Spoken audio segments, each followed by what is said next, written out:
But we all realize that at the time that we have our cancers, their subclones exist that we're actually selecting out for the resistant subclones. And I'm not sure if you want to knock them out early, hit them hard for a young fit patient, are we better off giving them hyper-CVAD or starting with a gentler approach, and then when they progress, hitting hard? I don't know what is going to be. We didn't talk. We didn't talk about ibrutinib, the kinase resistance. Yeah. And I think that's going to be an exciting thing that maybe next year when we're here at ASH, that we or the fall, in the next couple of years. But the whole question of, do these clones exist, or are they truly, they develop during the requiring the presence of the drug? It's really an unanswered question.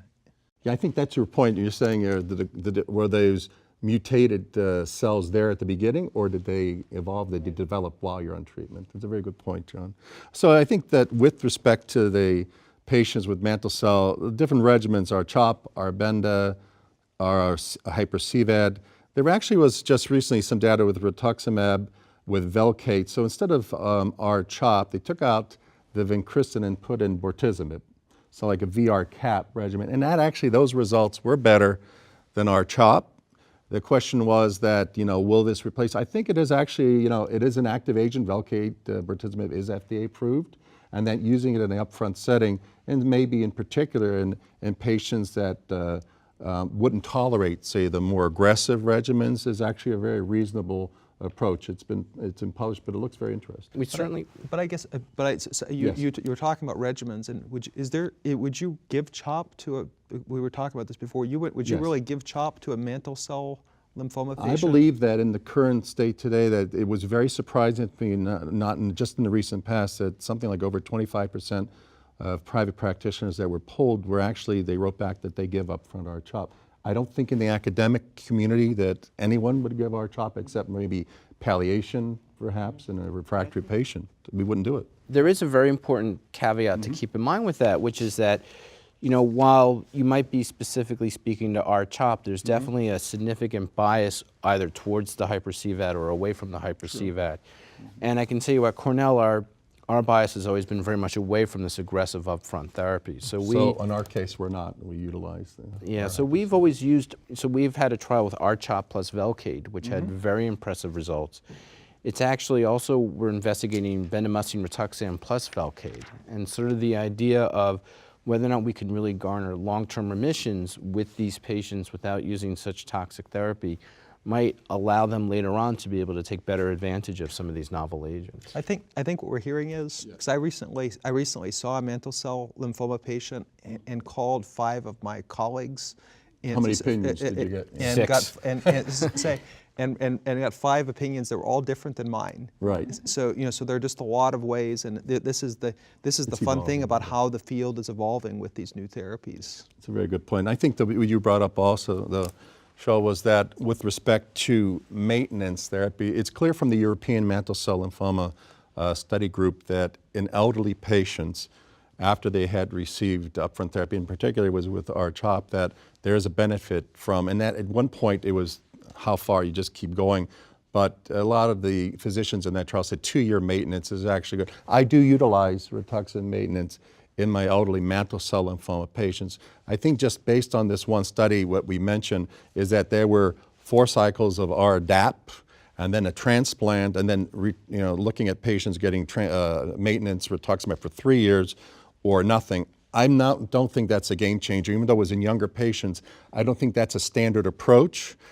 That actually, the conclusion, if I'm not incorrect, that this is a new treatment should be for patients. I don't think that, I'm not utilizing it as a new therapy because I think the data is so good with other regimens. Why should now incorporate 3 more years of treatment with for patients? And I think that was mentioned before with Tom, and maybe most of us would agree. I still think we have to deal with issues of hypogammaglobulinemia. If you check it, it's there. Maybe they didn't see much in the way of infections, but I still think these patients still have also a risk. We don't know what happens when they relapse after being exposed to that much antibody. Still believe that there is enough data suggesting there is at least hypothesis or theory that you're going to get Rituxan resistance, and then it's going to be difficult to treat in the future. One other issue we haven't touched on is the issue of MRD. So Yes. there is another abstract by the German group where they analyzed the effect of MRD in terms of prognosis for patients who were treated with frontline mantle cell lymphoma. So it looks like the MRD negativity is the single most important prognostic factor. Yes. Even more so than the MIPI scores. So Yes. patient who has a negative MRD after induction chemotherapy seem to have a very long remission. And another interesting thing is that, if we can use MRD to monitor patients, and that can also be used as a very early detection of relapse. So perhaps one can consider treating patient upon the earliest molecular relapse rather than waiting until the clinical relapse. The Nordic group had that approach, and I think that what we're hearing is something that has been something that we probably have realized a long time.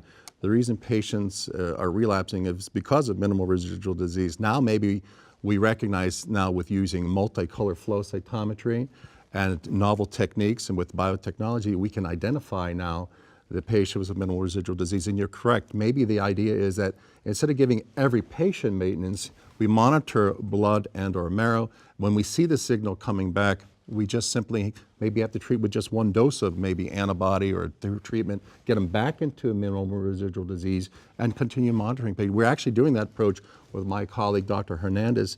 He has a study looking at actually instead of Rituxan, ofatumumab hyper-CVAD, but also monitoring patients with multicolor flow and just redosing patients when they become positive, the signal becomes positive. The idea there is I think we're going to see longer remission durations. But I think it's an important word of caution. It's Yes.